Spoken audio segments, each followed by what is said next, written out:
Kalau saya pribadi melihat ini bukan pencitraan. Dia harus mempublish apa yang dia lakukan. Sekarang seorang pemimpin wilayah, dia kan diamanahkan tugas. Apa masalahnya? Pencitraan dari mana ini? Ini saya yakin yang suka sangka buruk ini pasti paling banyak keriputnya, paling banyak ubannya, paling banyak masalahnya ini. Halo guys, assalamualaikum warahmatullahi wabarakatuh. Selamat datang kembali di channel Andi Utomo DU. Dan ya mulai kumat ya. Rocky Gerung ya, Pak Rocky Gerung ini sudah mulai ya, mulai ikut-ikutan nyinyir ya, nyinyirin KDM juga ya. Tadi malam di acara TV di TV One ya. Dan yang lebih heboh lagi, di acara TV itu juga mengundang Pak Ono Surono. Waduh, jadi komplit lah ya, dengan Pak Rocky Gerung yang nyinyir ditemani dengan Ono Surono yang yang ada lagunya viral itu guys ya. Itu jadi ini menjadi kolaborasi yang sangat nyinyir ya. Kita lihat selengkapnya dan juga nanti gimana pendapat ada seorang ustadz, seorang ulama yang akhirnya berpendapat ya tentang Kang Deddy Mulyadi, yaitu Ustadz Khalid Basalamah ya Ustadz Khalid Basalamah. Kalau sorry ya kalau keliru ya, ini Mas Dew seringnya keliru bahasa malah gitu ya, yang benar tuh Basalamah ya. Oke, Ustadz Khalid ya, mohon maaf ya. Oke, gimana selengkapnya kita terus video ini sampai selesai. Dan buat kalian pendatang baru, jangan lupa berikan dukungan Anda dengan cara klik subscribe ya. Jadi langsung saja dengan Rocky Gerung, let's go ya. Ini dia ya. Mungkin 2 bulan lalu itu ada orang minta saya satu panggung dengan KDM King Deddy Mulyono. Tuh. Mulai. Jadi kemudian Kang Deddy bilang belum bisa karena lagi menstabilkan administrasi. Saya bilang ya serah, tapi bukan saya minta, saya diundang itu dan dia bersedia. Oke, coba kita lihat ya apa yang saya ikuti, apa yang kalian ucapkan tadi itu. Saya tidak ingin bicara soal watak, strategi, kemampuan membangun public opinion dari Kang Deddy. Karena pada akhirnya pembandingnya cuma Mulyono. Kan dari tadi Anda ngomong begitu. Kenapa pembandingnya nggak Bung Karno misalnya coba? Atau Bung Karno juga bicara hal-hal yang retorik, tetapi dengan logika yang kuat gitu. Sehingga bisa dibantah retoriknya selamat, logiknya selamat. Jadi samar-samar saya mulai melihat bahwa yang berbahaya sebetulnya bukan Deddy Mulyadi, Yunto Mulyono. Siapa terus yang bahaya? Tetapi penonton Mulyono dan penonton Deddy Mulyadi sama. Itu soalnya. Kita dong. Nih ada Armando bicara tentang mengajar teori komunikasi itu. Di dalam teori komunikasi ada satu prinsip yang menerangkan bagaimana orang mengkonsumsi kedangkalan gitu. Apa namanya deh ya? Society of the spectacle. The society of the spectacle. Gimana bahasa Indonesianya? Masyarakat yang doyan nonton kedangkalan, kira-kira itu. Waduh, nggak. Ada teorinya, betul. Ada ya. Dalam hal itu dia bermutu dalam soal memahami konsep-konsep dasar itu. Teori itu, dulu saya ngajar teori itu di jurusan filsafat. Itu bagian dari critical studies yang disponsori oleh pikiran-pikiran Marxisme itu kiri, yang menganggap bahwa ucapan, penampilan itu komoditas. Jadi kita lagi menonton orang jualan komoditas yang namanya penampilan. Apa istilah tadi? Visualisasi, bukan visi. Di situ bedanya. Kita nggak dapat. Visualisasi Jokowi sampai sekarang seluruh rakyat Indonesia tahu. Gorong-gorong, kesederhanaan. Tapi visinya orang nggak ingat. Deddy Mulyadi juga dimulai dengan problem yang sama. Tadi teman-teman pendukung Deddy Mulyadi mengatakan, yang penting visualisasinya bisa menghemat anggaran. Oh bagus. Tapi dalam politik orang mengukur visualisasi itu demi apa kalau visinya dangkal? Ngirim anak ke Kita dengerin aja guys ya. barak itu dangkal. Barak itu didisiplinkan tubuhnya. Kalau kita belajar teori-teori disciplinary society oleh Michel Foucault misalnya. Fungsi barak militer mendisiplinkan tubuh. Bukan mengajak orang berpikir. Apa istilahnya dia? The docile body. Tubuh yang didisiplinkan. Yang ditekuk, dibentuk. Anak itu nakal karena kreativitasnya bertumbuh. Diperlukan pedagogi. Yang dihasilkan oleh Deddy Mulyadi ada demagogi itu. Kirim ke barak itu. Kenapa nggak Gibran dikirim ke barak? Oke, kita dengerin aja guys. Atau ayahnya. Supaya didisiplinkan tubuhnya itu. Kan pikiran nggak bisa didisiplinkan. Sementara itu ada anak didik. Gimana mendisiplinkan pikiran anak didik? Justru anak didik itu diprovokasi untuk berpikir nakal. Oh, masa sih? Itu formative years-nya di situ kok. Pikiran kita itu dibentuk di dalam usia 5, 7 sampai 13 tahun. Di situ kenakalan itu fungsinya kreatif. Ya tentu aja ada mak-mak yang oh bagus anak gue masukin di situ tuh. Supaya berharap setelah masuk barak langsung dilantik jadi mayor. Lalu dalam 2 bulan jadi letkol.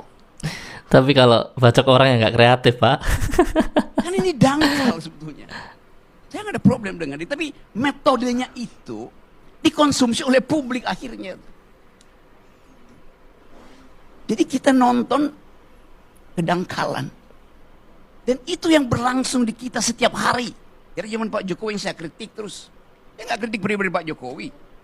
Saya kritik mental kita yang mengkonsumsi kedangkalan.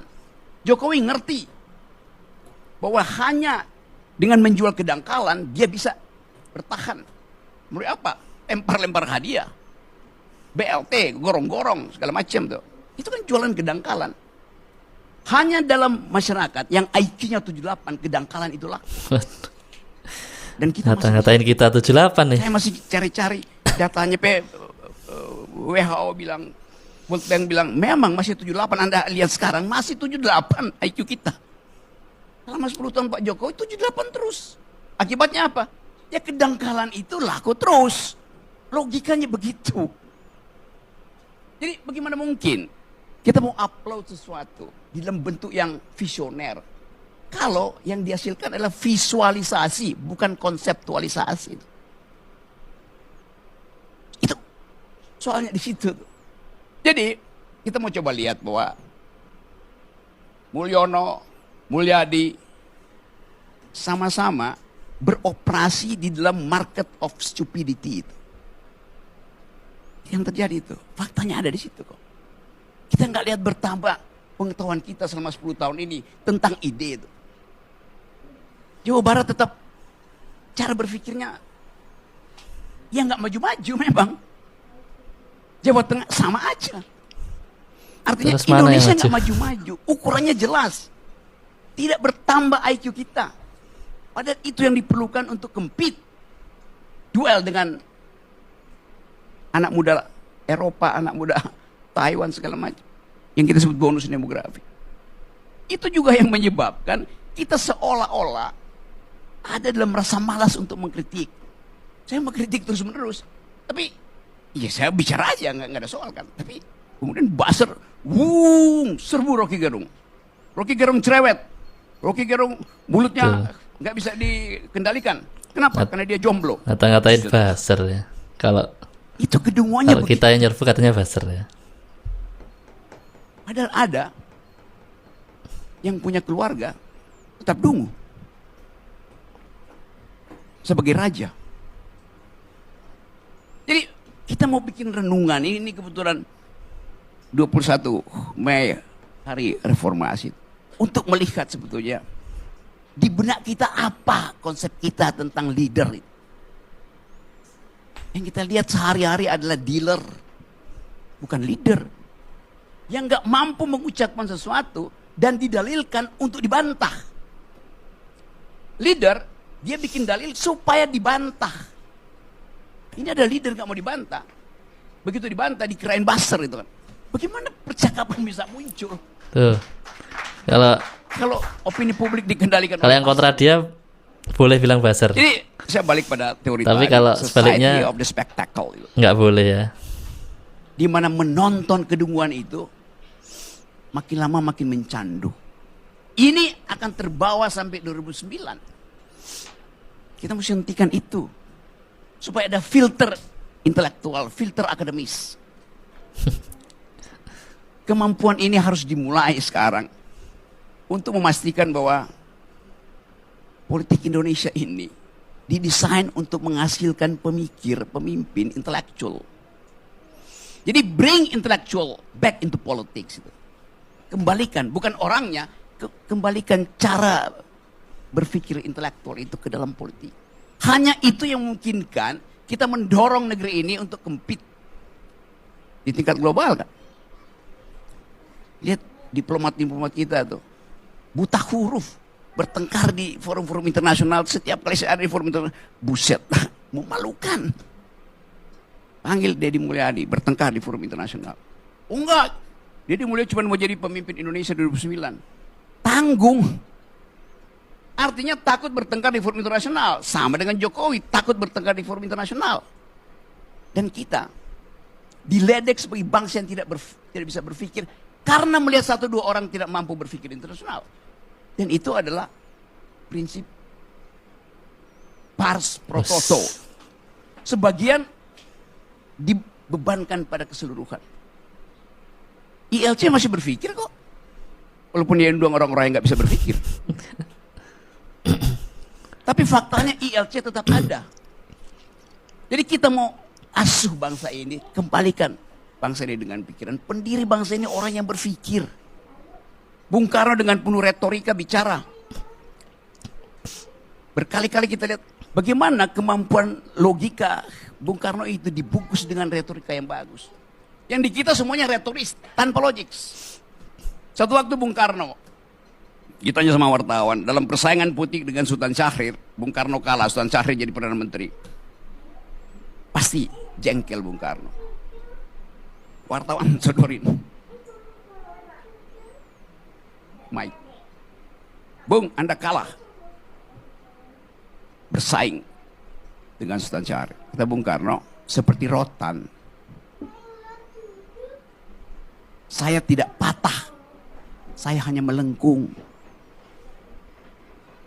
Dia tahu dia kalah. Tapi dia mampu mengucapkan, saya tidak patah karena saya rotan, saya hanya melengkung. Terangkan itu pada Gibran. Terangkan itu pada Mulyono. Terangkan pada Deddy Mulyadi. Mampu nggak dia ucapkan itu? Dia bilang, saya nggak mau ngomong. Buzzer saya yang akan serbu kalian. Tuh kan, kita dikatain buzzer. Nah kepastian-kepastian ini yang kita berterang. Tapi kalau kita ngatain mereka buzzer nggak boleh. Kita harus ucapkan lebih dari itu. Oke, silakan beternak kedunguan katanya. Tapi konsumsilah itu untuk dirimu sendiri. Jangan pamerkan ke publik. Jadi sekali lagi, itu yang ingin saya ucapkan. Yang salah saya mengerti. Karena ternyata forum ini ada tentang KDM.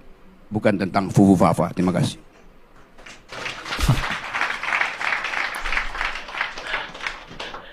Rocky ini seperti bom atom. Dia nyasar ke satu titik, tapi radioaktifnya kemana-mana.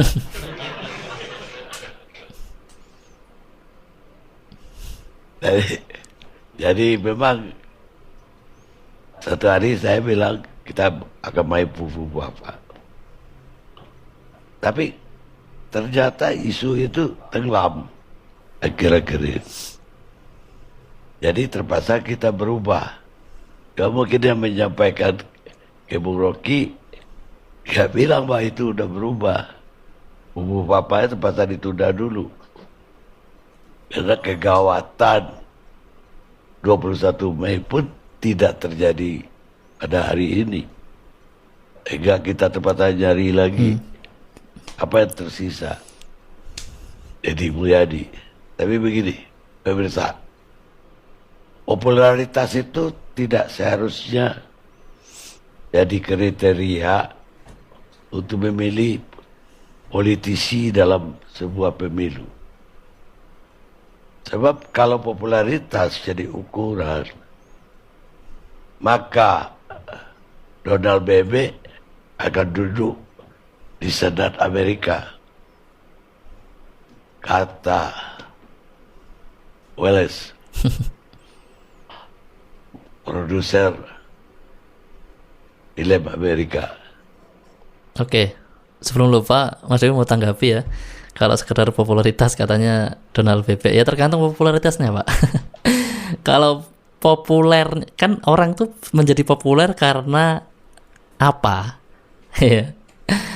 Kalau orang populer karena nyinyirnya, misalnya, populer banget ya, terkenal karena nyinyirnya, ya orang nggak mungkin pilih juga. Kalau orang populer karena korupsi misalnya, ya nggak pilih. Kalau orang populer karena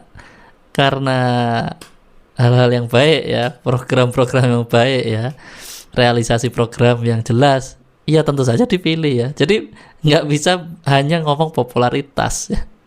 Bahkan kalau Donald Bebek itu ada di dunia nyata, saya yakin nggak kepilih. Ya orang ya, nggak semua orang goblok lah ya, gitu lah.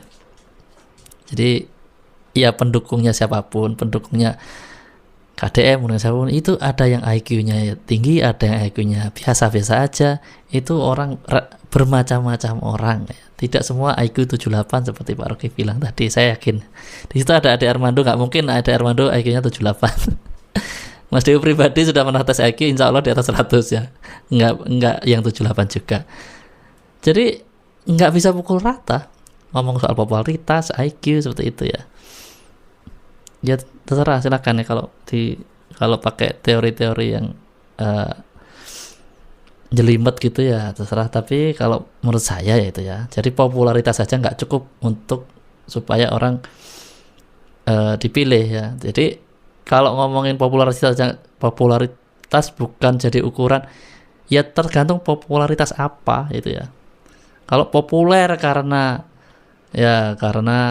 itu tadi ya, kebijakan-kebijakan yang tepat sasaran, ya orang pasti cenderung memilih. Kalau populernya karena ngaco ya, populer karena kan ya ada banyak kan populer banget ya, misalnya kapan hari ada yang kita nggak mau ngomong personal ya, ada yang nyinyir tuh jadi populer banget kan, viral. Itu juga yang termasuk yang di dalam video ini ada tadi ya. Misalnya Kang Ono Surono kapan hari ya, nggak apalah sebut nama ya, populer tuh di Jawa Barat, bahkan dibikinin lagu. Ayo, ya nggak? Itu terpilih jadi caleg kapan hari, jadi legislatif kan di DPRD kan. Sekarang ini udah banyak yang ini nih, udah banyak yang mulai nih ya. 2029 nggak akan pilih, misalnya seperti itu ya. Dia tapi populer, tapi nggak kepilih juga nantinya.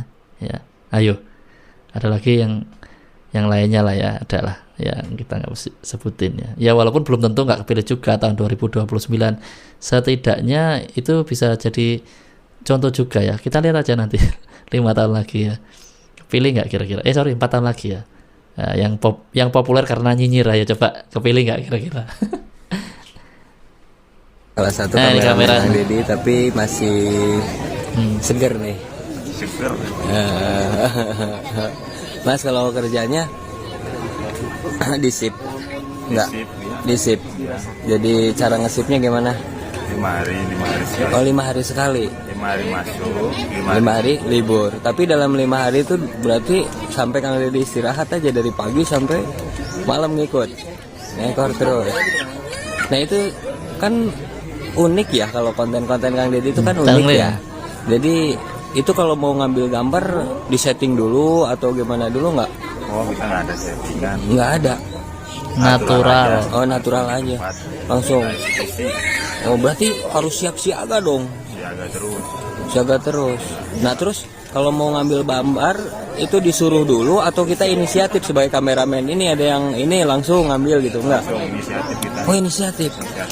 Wah luar biasa banget. Ya, Salah satu kameramen ini termasuk membantah juga ya anggapan-anggapan bahwa Kang Deddy itu settingan. Ya, jadi semuanya ternyata natural ya. Dan kameramennya itu jadi Kang Deddy itu melakukan sesuatu yang alami sehari-hari dia lakukan. Bahkan dia bilang di salah satu video itu mulai jam 5 pagi sampai jam 12 malam dia berkegiatan. Bayangkan ya, nggak capek ya. Itu terus-menerus, tidurnya di mobil kadang ya.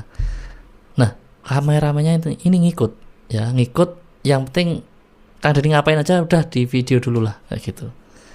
Jadi nggak yang ntar ini harus gini Pak, harus gitu Pak, nggak ada. Jadi benar-benar natural ya. Kalian terserah, yang pastinya yang benci sama KDM nggak percaya kan, nah ini nggak percaya ya terserah lah. Oke lanjut ya. Jadi intinya dibantah ya. Nah, Ya, terima ini kasih, yang kita Bang omongin Kami. tadi muncul nih. Memang sangat fenomenal dan menjadi pembicaraan bukan hanya di Jawa Barat tapi di seluruh Indonesia. Jadi kita bangga juga punya gubernur seperti itu. Tapi ada beberapa hal yang ingin saya sampaikan. Yang pertama, setelah dilantik beliau langsung bergerak. Kalau tidak salah beliau langsung membongkar satu bangunan di kawasan Puncak yang katanya tidak sesuai lahannya dengan peruntukannya. Lalu menyegel Nok Surano ya. 10 bangunan yang lain di kawasan Puncak juga dan satu di Bandung Barat. Dan itu ternyata penyegelan dan pembongkaran itu bukan kewenangan beliau. Itu adalah kewenangan dari Kementerian Lingkungan Hidup. Yang sampai sekarang tidak ada tindak lanjut atau kepastian hukum terhadap 12 bangunan tersebut. Sebenarnya yang diinginkan oleh masyarakat Jawa Barat bahwa kebijakan Masyarakat Jawa Barat ya ngomonginnya ya. Nah, selain Bapak Aing Yang sebutannya diinginkan masyarakat KDM. Jawa Barat katanya. Kebijakan KDM ini menyeluruh, komprehensif, bukan hanya terjadi di kawasan Puncak yang mengakibatkan banjir di Jakarta, di Bekasi, di Depok, tapi juga Kuningan, bicara juga Bandung Barat, Lembang, bicara juga Kabupaten Bandung, Ciwidey, juga kawasan Bandung Utara, dan beberapa kabupaten lainnya termasuk tanah kelahiran beliau di Kabupaten Subang. Telah terjadi alih fungsi yang ugal-ugalan. Lahan perkebunan dijadikan objek wisata, dijadikan villa, dijadikan perumahan, dan sebagainya. Nah, sampai dengan saat ini kami belum mendapatkan kejelasan yang pasti langkah apa yang akan dilakukan di kemudian hari. Yang kedua, beliau menggebrak juga terkait dengan rencana bantuan sosial yang dikaitkan dengan KB Nah, Pria. benar ini. Beliau memang tidak menyebutkan vasektomi saat itu. Tapi kami anggap Ini bahwa ngakui ya. Kalau Kang Deddy nggak menyebutkan vasektomi ya, karena kapan hari udah digoreng-goreng terus ya, kalau KDM katanya ngomongin vasektomi ya, dan vasektomi itu haram kata MUI. Jadi KDM nggak pernah ngomong vasektomi, cuman ngomong KB Pria. Yang ngomong vasektomi itu kan asumsi ya. Diasumsikan KB Pria itu pasti vasektomi ya. Tahu nggak? Kondom juga KB Pria guys. Ya jangan langsung vasektomi ya. bahwa KB Pria itu ya identik dengan vasektomi. Identik kan, tapi belum tentu. Nah, tentunya ini menjadi permasalahan karena kami menganggap bahwa rakyat miskin di Indonesia sudah menjadi tanggung jawab dari pemerintah dan itu amanat konstitusi. Tidak bisa mendiskriminasikan orang miskin berdasarkan syarat-syarat tertentu. Apalagi misalnya pemaksaan kontrasepsi itu bertentangan juga dengan tindak pidana kekerasan seksual. Yang kedua, undang-undang yang mengatur terkait Siapa yang dengan maksa, keluarga ya? berencana itu pun ditentang juga. Belum lagi terkait dengan hak asasi manusia dan ulama. Karena apa? Karena 3 kali fatwa ulama melalui MUI itu menyatakan dari tahun 79 kalau tidak salah sampai 2009 3 kali mereka melakukan sidang menyatakan bahwa vasektomi itu haram. Lalu ada pertemuan ulama seluruh Indonesia yang di pesantren Cipasung, Tasikmalaya, Jawa Barat, menyatakan masih sama bahwa Ini ngomongin vasektomi vasektomi adalah lagi. kontrasepsi yang diharamkan, tapi dengan syarat. Syaratnya apa? Tidak menimbulkan misalnya kemandulan permanen, Tapi berdasarkan uji klinis, direkanalisasi, disambung kembali, ternyata berfungsi kembalinya hanya 30%. Jadi ulama sampai dengan saat ini menganggap bahwa vasektomi itu haram. Nah, Ya, udah dulu guys ya. Ini ngomongin vasektomi itu kan udah Mas Dew jelasin tadi ya bahwa vasektomi itu nggak pernah diucapkan dari KDM ya. Dan ini masih panjang videonya dari Pak Ono Surono ini. Ya intinya nyinyirin program-programnya KDM lah ya. Coba kita baca di kolom komentar efek Dewan gagal cagup. Kami selaku rakyat setuju kebijakan Pak KDM. KDM lagi mancing tikus-tikus keluar dari habitatnya. Ya, ayo kita lanjut aja ya. Ini ada yang menarik ya setelah ini Mas Dew tampilkan. Pak Ono Surono ini kan wakil ketua DPRD Jabar, wakilnya ya. Sama ternyata ketuanya, ketua DPRD Jabar itu berbeda pendapatnya dengan Pak Ono ya. Kemarin kan itu Pak Ono sempat ngomong tuh, katanya semua itu DPRD Jabar tuh sepakat bahwa Pak Dedi itu ya harus klarifikasi dan segala macamnya ya. Katanya dia itu mengatasnamakan semua DPRD katanya, padahal tuh yang cuma fraksi PDIP sama Nasdem aja kan kapan hari itu ya. Ternyata ini ketua DPRD-nya pun ya adu mulut dengan dia ya soal kebijakan-kebijakan dari KDM. Yuk kita saksikan ya bahwa ketua DPRD-nya itu malah pro KDM, wakilnya ini kontra ya. Oke lanjut ya, ini di dalam sebuah acara TV nih. Apa yang dilakukan oleh Pak Gubernur Jawa Barat terkait dengan anak masuk barak militer ini banyak bertentangan dengan undang-undang yang ada, termasuk Perda dan Pergub Jawa Barat itu sendiri. Kalau masalah ijazah aman, masalah apa namanya pungutan aman, karena memang itu selaras dengan peraturan perundang-undangan. Nah sehingga sekali lagi saya setuju kalau dengan Pak Budi sedang evaluasi dalam situasi darurat anak-anak di kita itu sudah perilakunya menyimpang, mereka. Tapi kalau dikaitkan dengan undang-undang kedaruratan tidak nyambung juga Pak Budi. Mau bikin kajian penelitian, ini korban bacok-bacokan. Bukan masalah kajian penelitian, paling tidak ada standar. Kenapa sih kita menafikan ya undang-undang yang telah dibuat begitu banyak melibatkan orang, perda. Pak Buki ini juga bagian yang membuat Perda Pendidikan di Jawa Barat. Pak Buki juga menjadi bagian Pergub yang di Jawa Barat, gitu kan? Harus disadari Pak Buki ini bagian dari kebijakan-kebijakan di Jawa Barat, ya kan? Yang seharusnya juga bertanggung jawab terhadap rakyat Jawa Barat. Apa yang terjadi saat ini anak-anak di Jawa Barat ada tanggung jawab Pak Buki juga. Kalau saya kan baru, Pak Dedi ini baru, Pak Buki yang bagian dari pemerintahan lama yang harus bertanggung jawab, Pak. Baik. Ya, betul, terus Pak. Jangan teriak dari luar, kita masuk ke dalam. Lihat ya, siapa saja di dalam. Baik, Bapak-bapak. Pada saat orang teriak di luar, karena di dalam itu tidak Buki, bisa. kita lanjutkan perbincangan kita usai jeda. Bukan. Baik. Apa yang dilakukan oleh Pak Gubernur? Dilerai ya sama presenternya. Jadi ketua DPRD mengingatkan Pak Ono supaya nggak usah terlalu banyak teriak-teriak di luar ya, selesaikan di dalam ya. Karena malu-maluin juga ya mungkin ya. Oke lanjut ya. Sebelum ke Ustadz Khalid Basalamah, nah ini ada Kang Deddy Mulyadi merampas hak anak. Itu yang disebutkan oleh orang-orang yang tidak suka dengan kebijakan Kang Deddy Mulyadi sebagai Gubernur Jawa Barat dengan memasukkan anak-anak yang perlu bimbingan khusus ke barak militer. Alhamdulillah, abdi sebagai orang Sunda ngarasa bungah, ngarasa atoh ngupingkeun ieu pidato sampai ngeluarkeun cai soca. Dan pidato ini jawaban buat orang-orang yang menyebutkan bahwa Deddy Mulyadi merampas hak anak-anak. Ya, dengarkan sampai habis. Semangat militer, bukan militerisasi. Kalau anak-anak dibangunkan jam 4 subuh, di mana letak salahnya dan di mana letak pelanggarannya? Kalau anak-anak dibangunkan, kemudian disuruh membereskan tempat tidur, apa salahnya dan apa pelanggaran hak anaknya? Kalau anak-anak disuruh sholat subuh, apa pelanggaran haknya? Kalau anak-anak mengikuti kuliah subuh, apa pelanggaran anaknya? Kalau anak-anak disuruh ngantri kemudian makan pagi, sarapan pagi dengan telur, dengan nasi, dengan pisang dan minum susu, di mana letak salahnya?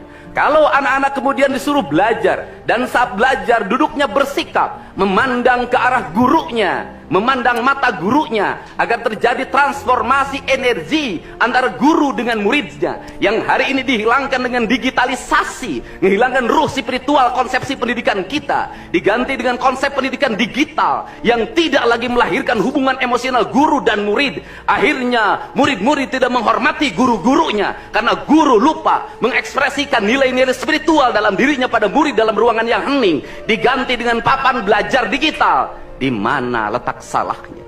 Kalau anak-anak itu diajarkan makan siangnya tertib, berantri, berdoa sebelum makan, di mana letak salahnya? Kalau anak-anaknya sore hari diajarkan bola voli, sepak bola, latihan baris berbaris, di mana letak salahnya? Kalau sore hari anak-anak disuruh masuk ke masjid, mengikuti pengajian, di mana letak salahnya? Kalau setelah itu mereka makan malam, dan makan malam ditandai dengan berdoa, di mana letak salahnya? Kalau mereka jam 9 disuruh masuk barat, disuruh masuk ruang tidur, dan disuruh tidur, di mana letak salahnya? Justru hak-hak anak terdapat di barak pendidikan TNI, dan hak itu tidak mereka dapatkan di rumah-rumah. Dari padangan saukur nyinyiran, sok saling support, saling ngebangun. Kang Deddy Mulyadi boga program di mana rek ngebangun bangsa nu pertama kali diomean para pemuda. Nah, Kang, iya, daripada nyinyir mending support aja. Itu ya mungkin ya dari Masnya Muhammad Yuri 36 ya. Oke, langsung ke Ustadz Khalid Basalamah ya. Kita dengerin. Kalau saya pribadi melihat ini bukan pencitraan. Kecuali dia niat itu. Ada orang memang dia harus mempublish apa yang dia lakukan. Sekarang seorang pemimpin wilayah, bupati kah, wali kota, gubernur, atau sampai pada tingkat menteri dan presiden misalnya, dia kan diamanahkan tugas. Bagaimana caranya supaya memang tersampaikan ke masyarakat kalau dia sudah melakukannya? Ya gak ada masalah. Dibuat konten, memang ini loh, jalanan memang yang sedang dibuat ini, jembatan ini, sekolah itu, gak masalah. Lalu kemudian dia himbau masyarakat misalnya, ini sudah kami lakukan, tolong dijaga dengan baik-baik. Apa masalahnya? Pencitraan dari mana ini? Kan gitu. Jangan selalu su'dzon ini ya. Sangka buruk terus. Ini saya yakin yang suka sangka buruk ini pasti paling banyak keriputnya, paling banyak ubannya, paling banyak masalahnya ini. Maaf yang beruban, kalau yang sudah tua nggak apa-apa. Tapi ada yang masih muda sudah beruban. Karena semua dia mau campuri. Apa saja. Ya. Bahkan temannya pakai sendal apa ditanya, kenapa pakai sendal itu, celana itu kenapa dipakai, kopiah itu kenapa dipakai, untuk apa ini? Gitu. Nyampurin semua urusan orang gitu ya. Jadi nggak perlu teman-teman sekalian. Jangan langsung nilai buruk, karena ini sesuatu yang biasa. Antum pun pribadi bisa mempublish. Sekarang kita tanya kepada penanya ini misalnya, kalau antum lagi kebetulan jalan di sebuah jalan, antum temukan ada satu orang miskin, terus muncul di benak antum bantu. Tapi tiba-tiba juga terilhamkan di pikiran antum, selain saya bantu, saya kebetulan punya Instagram. Kenapa saya nggak ajak follower saya untuk bantu orang yang sama? Nih teman-teman sekalian, ini ada orang tidak mampu, alamatnya di sini, bantu. Masa itu pencitraan? Kan itu terlalu jauh gitu ya. Dan mungkin kalau kita persentasekan antara orang yang buat konten itu pencitraan dengan yang bukan pencitraan, saya yakin yang bukan pencitraan lebih besar persentasenya gitu ya. Karena orang pasti ada lebih banyak, ada juga yang mau memberikan edukasi, ada orang yang mau berbagi pengalaman gitu kan. Iya, betul. Berapa banyak orang yang misalnya dia sembuh dari penyakit, dia cerita tentang pengalaman dia sembuh. Itu kan juga tidak harus pencitraan. Mungkin dia mau tunjukkan dokter ini cocok, obat ini cocok dan segala macam gitu kan. Atau dia mungkin pernah menggunakan jasa travel, pergi haji dan umroh, dia rasa itu bagus, kemudian dia sampaikan. Atau teman-teman yang punya travel, kami kadang-kadang kalau lagi haji umroh kami publikasikan. Tujuannya bukan pencitraan, jadi orang tahu, oh fasilitas travel itu ini, hotelnya ini, busnya ini, apa yang salah di situ? Ya, kan itu. Nggak ada yang salah ya. Jadi tidak usah berpikir masalah pencitraan, sangka baik teman-teman sekalian. Saya melihat kalau ada pemimpin yang seperti ini ya, betul-betul dia turun, dia membantu masyarakat secara langsung, dia mau lihat apakah staf yang ditugaskan untuk menjalankan tugas sama ini luar biasa. Ini jarang sekali. Kebanyakan pemimpin itu panglima perang atau pemimpin wilayah yang memang tidak punya iman kepada Allah SWT, mereka santai aja. Perang, tapi dia di rumah makan gitu kan. Nah, iya. maju serang, dia nggak pernah serang gitu. Ini omong kosong. Makanya kata Ali radhiyallahu anhu, kami kalau sedang terjadi kecamuk peperangan, kami berlindung di belakang Nabi SAW. Nabi ada di situ. Nabi bukan suruh perang bro, Nabi nggak ikut, gitu kan? Itu Ali mengatakan kalau sedang berkecamuk peperangan, kami berlindung di belakang Nabi SAW. Di perang Uhud itu, waktu pasukan muslimin sudah terdesak dan pasukan Quraisy sudah mendekat 2.800, hampir 3.000 pasukan mendekat menyerang kaum muslimin, maka Nabi SAW sempat meminta lembing, ada satu tombak kecil, lalu melempar, kaum muslimin melihatnya, melempar ke arah orang-orang Quraisy, dan Ali mengatakan saking kuatnya Nabi SAW melempar sampai kami semua terlempar karena kuatnya belum. Jadi beliau ada partisipasi, jadi bukan cuma ngomong gitu kan. Nah begitu juga mimpin, kalau turun seperti ini tuh luar biasa, daripada dia cuman tinggal di rujab misalnya rumah jabatannya atau di rumahnya, kemudian dia cuma suruh bawahnya, pokoknya kerjakan ya, dia jadi nggak jadi terserah, itu belum kurang tanggung jawab malah kan gitu. Jadi coba sangka baik teman-teman sekalian, kalau yang seperti ini setiap orang ya usahakan begitu. Kalau saya begitu prinsip saya, setiap orang depan saya melakukan satu perbuatan baik, yang saya dahulukan adalah dukung dulu perbuatan baik itu namanya amr ma'ruf. Mendukung perbuatan yang baik, itu bagian ibadah loh, ya. Kalau dia buat kemungkaran sarah, baru kita nahi mungkar, baru kita luruskan. Yeah. Jadi kita sangka baik dulu. Bahkan itu bisa jadi contoh. Berapa banyak orang yang mengangkat informasi di media, ternyata sangat bermanfaat, kan itu. Bermanfaat sekali, buat orang yang dibantu kah, buat kegiatan itu kah, gitu kan, dan segala macam. Itu contohnya. Iya, ya. Itu tadi pendapat dari Ustadz Khalid Basalamah ya, dan ini ada komen Ono Surono ubanan. Tadi kan bilang ya, kalau kebanyakan nyinyir nanti cepat keriput, cepat ubanan ya, walaupun usianya belum terlalu tua. Ya guys ya, mungkin sampai di sini dulu video kita kali ini. Di video berikutnya kita masih ada video-video menarik lainnya. Aktifkan notifikasi dengan cara tekan tanda lonceng dan pilih aja semua. Sampai jumpa di video berikutnya. Wassalamualaikum warahmatullahi wabarakatuh.